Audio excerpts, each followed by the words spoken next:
Halo teman-teman semua, kembali lagi bersama kami kelompok 7, yang mana tim kami ini beranggotakan saya sendiri, Eunike, ada Jo, ada Awizer, ada Uswatun, dan juga Muhammad Syaifullah. Nah teman-teman, pada pertemuan sebelumnya kita telah membahas apa itu pengertian Big Data, bagaimana cara mengklasifikasikan Big Data, bahkan apa saja contoh pemanfaatannya. Nah teman-teman, di pertemuan kali ini kami akan menjelaskan salah satu dari framework atau juga mesin yang digunakan dalam penggunaan Big Data. Nah, teman-teman, hari ini kami akan membahas tentang Elasticsearch, yang mana kita akan bahas yang pertama itu pengertiannya. Nah, Elasticsearch ini teman-teman adalah mesin pencarian teks dan analitik yang bersifat open source, yang secara scalable serta memungkinkan penggunanya untuk menyimpan, mencari, menganalisis data dengan volume yang sangat besar, dengan cepat bahkan mendekati juga real time.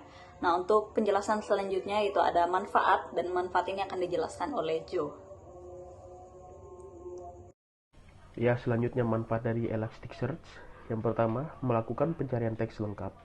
Itu berarti Elasticsearch adalah alat yang kuat untuk pencarian teks lengkap dan memungkinkan kita untuk mencari, memfilter, dan menganalisa teks dengan cepat dan efisien.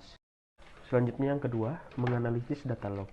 Yang berarti menganalisis data log dengan Elasticsearch memungkinkan kita untuk memahami lebih baik bagaimana cara sistem beroperasi, mendeteksi masalah, dan mengambil tindakan yang diperlukan untuk meningkatkan efisiensi dan keamanan sistem. Selanjutnya yang ketiga, dibangun sesuai skala, yang berarti Elasticsearch dapat mengatasi tantangan yang timbul ketika kita harus menyimpan, mencari, dan menganalisis volume data yang sangat besar. Selanjutnya yang keempat, yaitu menawarkan solusi out of the box, yang berarti Elasticsearch hadir dengan sejumlah fitur bawaan yang berguna seperti pencarian teks, analisis teks, dan alat visualisasi. Ini membuat Elasticsearch menjadi solusi yang kuat tanpa perlu banyak pengembangan tambahan. Selanjutnya yang kelima, mendukung banyak bahasa, yang berarti ketika kita menggunakan Elasticsearch, kita dapat dengan mudah menangani data teks yang berasal dari berbagai sumber dan ditulis dalam banyak bahasa yang berbeda, tanpa harus melakukan penyesuaian khusus untuk setiap bahasa. Elasticsearch secara efektif mendukung multibahasa dalam indeksasi, pencarian, dan analisis data teks. Dan yang terakhir, yaitu yang keenam, menawarkan API yang terdokumentasi dengan baik. Elasticsearch memiliki dokumentasi yang baik dan API yang kuat. Ini berarti Elasticsearch memudahkan pengembang untuk bekerja menggunakan sistem ini. Sekian dari saya. Selanjutnya akan dilanjutkan materi kelebihan dan kekurangan dari Elasticsearch. Kelebihan Elasticsearch ada 4. Yang pertama, skalabilitas. Elasticsearch dibangun untuk skalabilitas, memungkinkan bisnis untuk berkembang tanpa mengkhawatirkan kendala pengolahan data. Kedua, kecepatan dan kinerja. Kecepatan dan kinerja adalah dasar daya tarik Elasticsearch yang membedakan dari sistem penyimpanan dan pengambilan data tradisional. Ketiga, fleksibilitas query tingkat lanjut dan analisis waktu nyata. Salah satu keuntungan menonjol dari Elasticsearch adalah query API-nya sangat fleksibel yang mengintegritaskan pencarian dan analisis real time. Keempat, kompatibilitas dengan berbagai bahasa. Kelebihan terakhir dari Elasticsearch adalah dukungan multibahasa yang kuat yang menjadikan alat yang sangat serbaguna bagi pengembang. Kekurangan Elasticsearch ada 2. Yang pertama, alat intensif sumber daya. Elasticsearch meskipun cepat dan efisien namun memerlukan CPU yang kuat dan perencanaan sumber daya yang hati-hati. Kedua, kurva pembelajaran yang sulit. Menggunakan Elasticsearch bisa rumit dengan kurva pembelajaran yang curam, terutama bagi pemula. Baik, sekian dari penjelasan saya, akan dilanjutkan oleh Seka. Terima kasih kepada teman-teman yang telah memberikan saya kesempatan untuk melanjutkan presentasi mengenai Elasticsearch di bagian atau di poin langkah kerja. Elasticsearch memiliki langkah kerja seperti berikut. Yang pertama, 1. Penyimpanan otomatis. Yang kedua, pencarian dan pengambilan data. Dan yang ketiga, visualisasi data. Dan yang terakhir atau yang keempat, deployment. Nah, mari kita masuk ke poin yang pertama, yaitu penyimpanan otomatis. Penyimpanan otomatis, di mana Elasticsearch otomatis akan menyimpan dokumen asli dan menambahkannya menjadi referensi yang mudah kita cari dalam bentuk cluster index. Ya, yang berarti data yang kita kirimkan tersebut akan diubah atau dibuat dalam bentuk indeks yang akan dipergunakan kita untuk agar dapat mempermudah kita dalam mengambil atau mengakses data tersebut secara cepat. Nah, itu untuk penyimpanan otomatis. Sekarang kita masuk ke poin yang kedua, yaitu pencarian dan pengambilan data. Pencarian dan pengambilan data.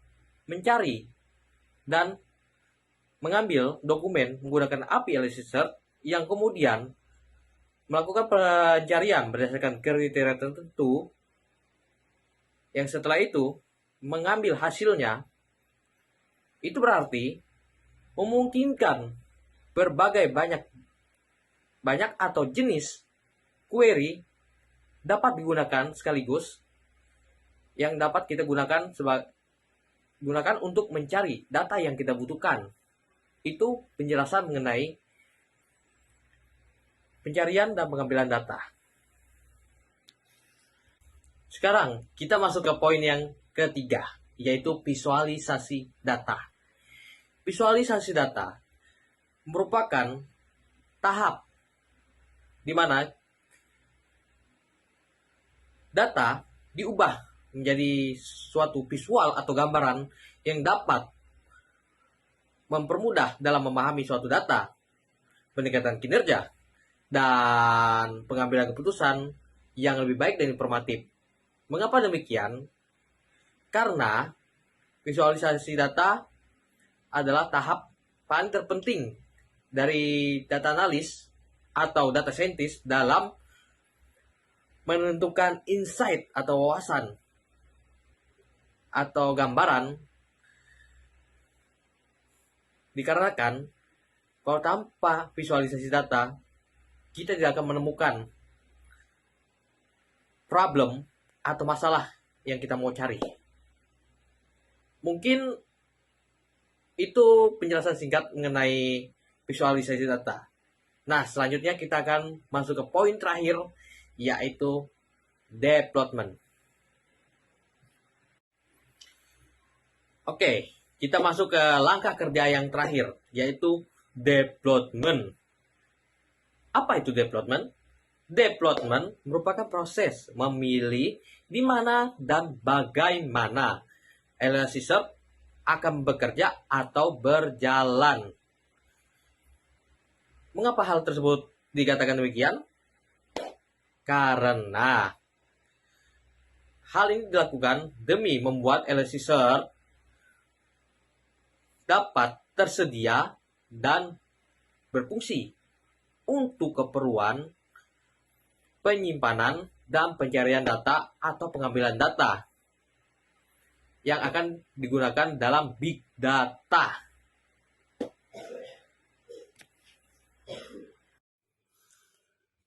Mungkin sampai di sini saja presentasi saya mengenai langkah kerja Elasticsearch. Untuk materi selanjutnya mengenai contoh kasus akan dibawakan oleh teman saya bernama Uswa. Untuk Uswa, saya persilakan. Oke, berikut ada beberapa contoh dari kasus Elasticsearch. Yang pertama ada mencari teks atau mencari teks murni. Yang kedua ada pelengkap otomatis. Yang ketiga ada saran otomatis.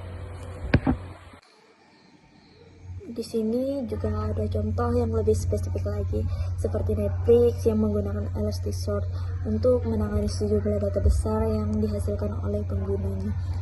Memungkinkan mereka juga untuk mencari film yang ingin mereka tonton secara cepat. Di sini juga mesin pencari juga memberikan rekomendasi dari hasil riwayat penayangan penggunanya. User Elasticsearch.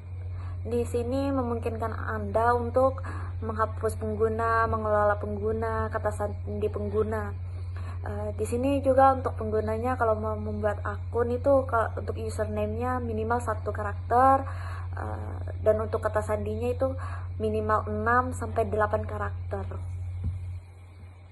Dan juga bisa dilihat dari contohnya pada gambar yang ada di video ini. Di sini terdapat 2 kesimpulan. Adapun kesimpulan yang pertama adalah Elasticsearch adalah mesin pencari teks dan analitik yang bersifat open source.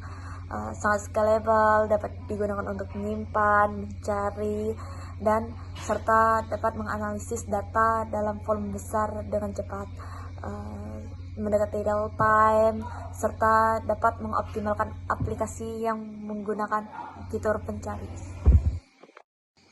Kesimpulan yang kedua adalah Elasticsearch adalah alat yang kuat untuk mengelola dan menganalisis data, tetapi penggunanya perlu memperhitungkan persyaratan sumber daya dan meluangkan waktu untuk memahami konsep dan penggunaannya dengan baik.